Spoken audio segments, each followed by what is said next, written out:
Students, मैं हूं राजा बाबू और आप देख रहे हैं अपना प्यारा सा channel physics and mathematics master. आज मैं फिर आप लोग के सामने एक वीडियो लेकर हाजिर हूं जो MSc physics Nalanda open university MSc physics part 1 paper 4 के प्रीवियस ईयर का क्वेश्चन है। K is Boltzmann constant. ये आपको प्रूफ करना है कि जो बोल्ट्जमैन थ्योरम की वीडियो जो हमने बनाई थी, जिसमें बोल्ट्जमैन थ्योरम में आपने देखा था कि S equal to K L N W, W is probability, तो S entropy equal to K L N W होता है। तो उसमें जो K आया है, जो कांस्टेंट आया है, वो कांस्टेंट क्या है? बोल्ट्जमैन कांस्टेंट है। ये बोल्ट्जमैन थ्योरम का अगला पार्ट है। उस वीडियो में हमने बोल्ट्जमैन थ्योरम को प्रूफ किया था, यानी S equal to K L N W हमने प्रूफ किया था। अब हमें क्या करना है कि S equal to K L N W में जो कांस्टेंट K है उसे ये बताना है कि वो K और कुछ नहीं बल्कि बोल्ट्जमैन कांस्टेंट है, जो कि R और N का रेशियो होता है। यूनिवर्सल गैस कांस्टेंट R और एवोगाद्रो नंबर N का रेशियो होता है बोल्ट्जमैन कांस्टेंट। तो वही कांस्टेंट K है, ये हमें प्रूफ करना है। आइए कैसे प्रूफ करते हैं, देखें।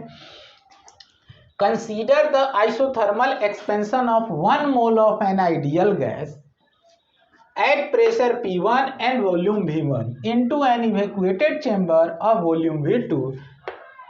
हमने क्या किया कि एक गैस है जिसका वॉल्यूम V1 है और उसको प्रेशर P1 पर रखा गया है V1 वॉल्यूम के एक कंटेनर में। हमने क्या किया कि उसको आइसोथर्मली एक्सपेंड किया और उसकी वॉल्यूम को V2 वॉल्यूम इंक्रीज कर दिया, यानी V1 प्लस V2 उसकी फाइनल वॉल्यूम हो गई।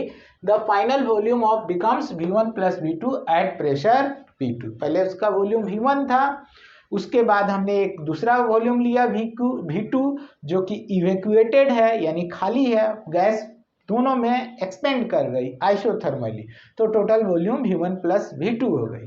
पहले उसका प्रेशर P1 था, अब प्रेशर हो गया P2। तो initially the probability of finding a molecule in volume V1, जब वॉल्यूम V1 था तो उस समय किसी एक मॉलिक्यूल का उस V1 वॉल्यूम में पाए जाने की जो प्रोबेबिलिटी थी वो क्या थी? V1 divided by V1 plus V2। तो W1 equal to the probability of finding an Avogadro's number molecule in volume V1 is equal to V1 by V1 plus V2 to the power n। जैसे initially जब volume V2 जो है खाली है और सारी gas volume V1 में है, तो उस समय किसी एक गैस का अगर total volume V1 plus V2 में V2 खाली है लेकिन फिर भी हम पूरे वॉल्यूम की बात कर रहे हैं और इनिशियल कंडीशन ले रहे हैं जिस समय गैस सिर्फ वॉल्यूम V1 में है, तो किसी एक मॉलिक्यूल की पाए जाने की जो प्रोबेबिलिटी होगी वो V1 by V1 plus V2 होगी। ऐसे ही यही प्रोबेबिलिटी होगी सारे मॉलिक्यूल की, और टोटल प्रोबेबिलिटी निकालने के लिए सारी प्रोबेबिलिटी मल्टीप्लाई हो जाएगी। तो V1 by V1 plus V2 अगर n टाइम मल्टीप्लाई होती है तो वो हो जाएगा V1 by V1 plus V2 का पावर n। n क्या है? एवोगाद्रो नंबर, क्योंकि हमने 1 मोल गैस लिया है और 1 मोल गैस में एवोगाद्रो नंबर के बराबर ही मॉलिक्यूल होंगे। तो जो टोटल प्रोबेबिलिटी W1 इनिशियली हुई वो V1 divided by V1 plus V2 to the power n हो गई। अब फाइनली जब गैस एक्सपेंड कर गई तब W2 equal to the probability of finding n molecules in volume V1 plus V2 is, अब V1 प्लस V2 को हम V1 plus V2 total volume से डिवाइड कर देंगे और उसका पावर n, तो ये कट के 1 आ जाएगा। तो ये प्रोबेबिलिटी W1 इनिशियली जब हमारे पास available volume V1 plus V2 था लेकिन गैस सिर्फ V1 वॉल्यूम में थी, उस समय की प्रोबेबिलिटी ये है। और जब हमारे पास available volume V1 plus V2 है और गैस भी टोटल वॉल्यूम में एक्सपेंड कर चुकी है, तब ये हमारी प्रोबेबिलिटी है W2।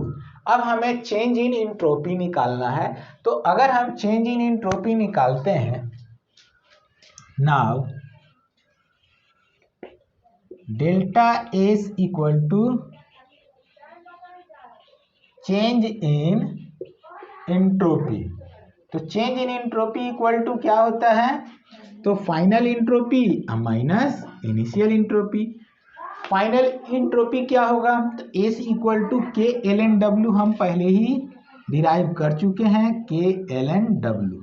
तो H2 है तो के एल एन डब्ल्यू 2 होगा और माइनस के एल एन डब्ल्यू 1। अगर आपको ये चीज नहीं पता है कि S equal to K L N W होता है, तो आप पहले मेरा इससे पहले का जो वीडियो बना हुआ है बोल्ट्जमैन थ्योरम के नाम से, उस वीडियो को देखें। उस वीडियो में ये डिराइव किया गया है कि S equal to K L N W होता है।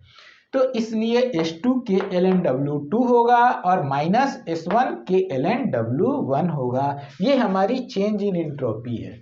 अगर हम K को कॉमन ले लें तो ये क्या आ जाएगा, L N W 2 minus L N W 1, तो लॉग माइनस में डिवाइड में चला जाता है, तो K L N W 2 divided by W 1, यानी जो हमारा डेल्टा एस आया ये K L N W 2 by W 1 आया।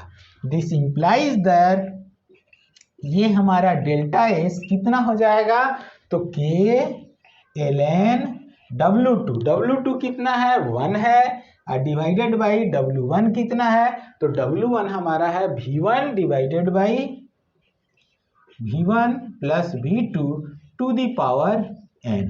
तो ये इक्वल टू में हम लिख सकते हैं K L N 1 upon V1 by V1 plus V2 है, तो इसका रेसिप्रोकल लेंगे तो V1 प्लस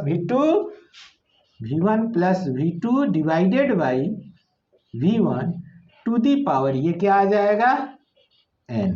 अब इस k को अगर k मल्टीप्लाई में है तो लॉग का रूल है कि वो यहाँ पावर में आ जाता है, तो ये क्या आ जाएगा ln V1 plus V2 divided by V1 to the power nk।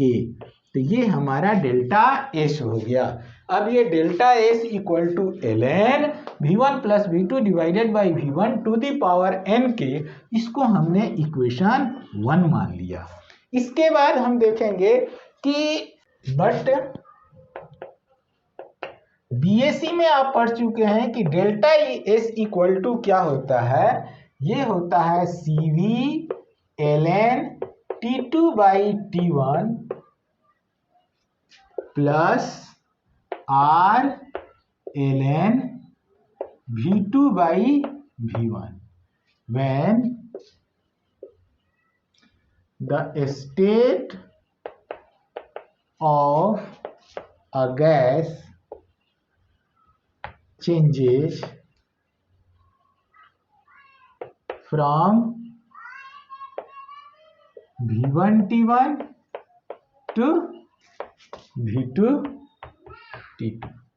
अगर किसी गैस की स्टेट जो है वो V1 T1 से V2 T2 पर चेंज हो रही है, तो जो उसका डेल्टा एस होता है, चेंज इन एंट्रोपी होती है, वो होती है CV ln T2 by T1 plus R ln V2 by V1। इस केस में, इस क्वेश्चन के केस में हियर जो हमारा T2 और T1 है दोनों की वैल्यू सेम है।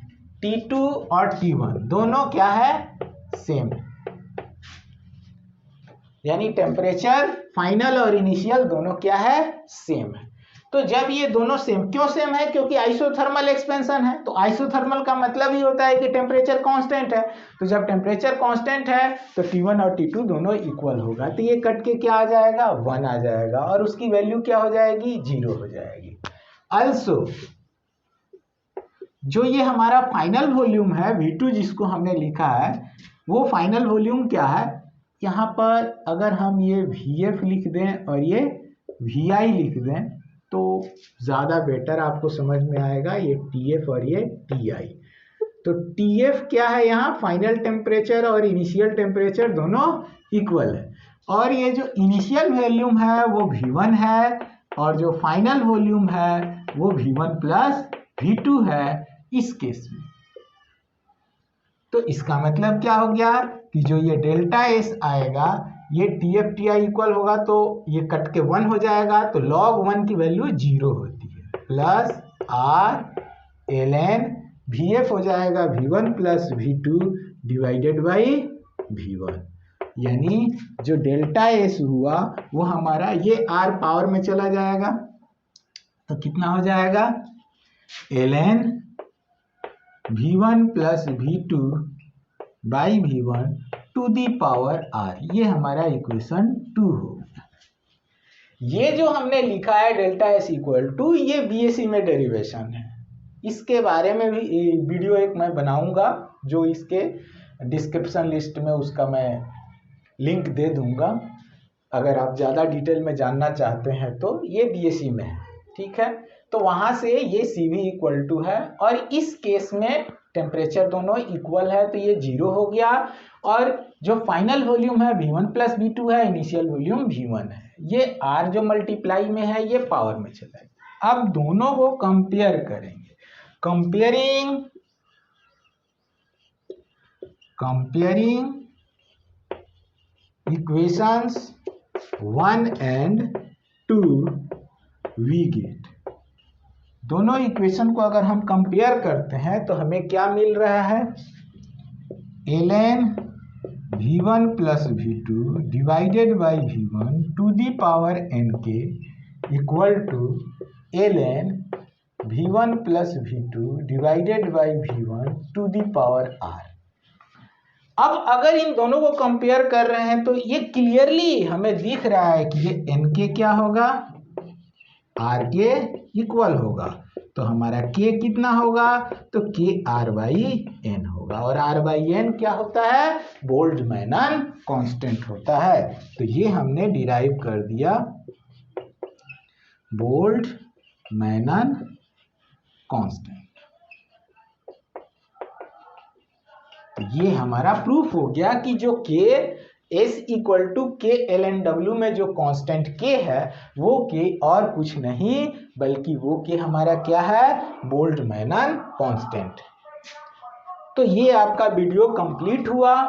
Thank you for watching my video अच्छी लगी हो तो इसको लाइक शेयर और सब्सक्राइब जरूर करें, और बहुत जल्द आपके सारे पेपर्स के प्रीवियस ईयर के क्वेश्चन आपको मिलने वाले हैं, और उसके बाद मैं आप लोगों को ईयर वाइज भी सबको अलग से बना करके दूंगा। इम्पोर्टेंट क्वेश्चन की भी आपको एक अलग से प्लेलिस्ट मिल जाएगी, और इसके अलावा आपको असाइनमेंट की भी एक अलग से प्लेलिस्ट मिल जाएगी। इसलिए आपको कोई भी टेंशन लेने की जरूरत नहीं है, आपको कुछ करने की जरूरत है, बस आप मेरे चैनल को सब्सक्राइब कीजिए और वीडियो कंटिन्यू देखते रहिए। Thank you.